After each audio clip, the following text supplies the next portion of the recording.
Hi friends, this is from MM doors and furnitures. இப்போ நம்ம இந்த வீடியோவில் என்ன பார்த்துட்ருக்கோன்னு பார்த்தீங்கன்னா, இம்போர்ட்டட் டீ குட்டு மட்டும்தாங்க. கம்ப்ளீட்டாக ஒரு லாரி ஃபுல்லாகவே இம்போர்ட்டட் டீ குட்டு மட்டும்தாங்க இருக்குது. இந்த மாதிரி குவாலிட்டியான மரத்தில் இருந்து தான் நமக்கு ஃபர்னிச்சர் எல்லாமே பண்ணி கொடுத்துட்ருக்காங்க. வேறு மரம், மிக்சிங் மரம், ப்ளைவுட்டில் பண்ணுறது, கார்ட்போர்டில் பண்ணுறது அந்த மாதிரிலாம் எதுவுமே கிடையாதுங்க. நீங்கள் பாலிஷ் பண்ணுறதுக்கு முன்னாடி நம்ம வீட்டுக்கு தேவையான எல்லா பொருளும் நேர்லேயே வந்து பார்த்து நம்ம பாலிஷ் போட்டதுக்கப்புறம் பர்ச்சேஸ் பண்ணிக்கலாங்க. இங்கேயே சொந்தமாக செய்கிறனால என்ன மரம் போட்டிருக்கோம், எந்த மாதிரியான மரம் போடுறோம், நல்லா இருக்கா நல்லா இல்லையான்னு பார்த்து நம்மளே பார்த்து பண்ணி கொடுத்துட்ருக்கோங்க. இங்கே செய்கிற பொருளுக்கு நம்ம தானேங்க வாரண்ட்டி கொடுக்கணும். அதுதாங்க, வேறு ஒன்றுமே இல்லை. நம்ம வீட்டுக்கு தேவையான நிலையில் ஆரம்பித்து டீப்பாய் வரைக்கும் நம்ம பண்ணி கொடுத்துட்ருக்கோம்.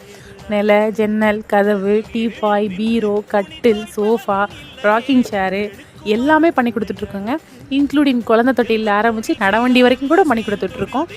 நமக்கு ஏதாவது வீட்டுக்கு தேவையானது இருக்குது. நான் ஒரு ஃபோட்டோஸ் வச்சுருக்கேன், என்கிட்ட ஒரு ஃப்ரெண்டு வீட்டில் ஒரு கட்டில் பார்த்தேன், ஒரு பீரோ பார்த்தேன், இந்த மாதிரி உங்களுக்கு ஏதாவது வீட்டுக்கு தேவையானது இருந்துச்சுனாலும் ஒரு ஃபோட்டோ மட்டும் கொண்டு வந்தீங்கன்னா நம்மளே செஞ்சு கொடுத்துருவோம். தேங்க்யூ.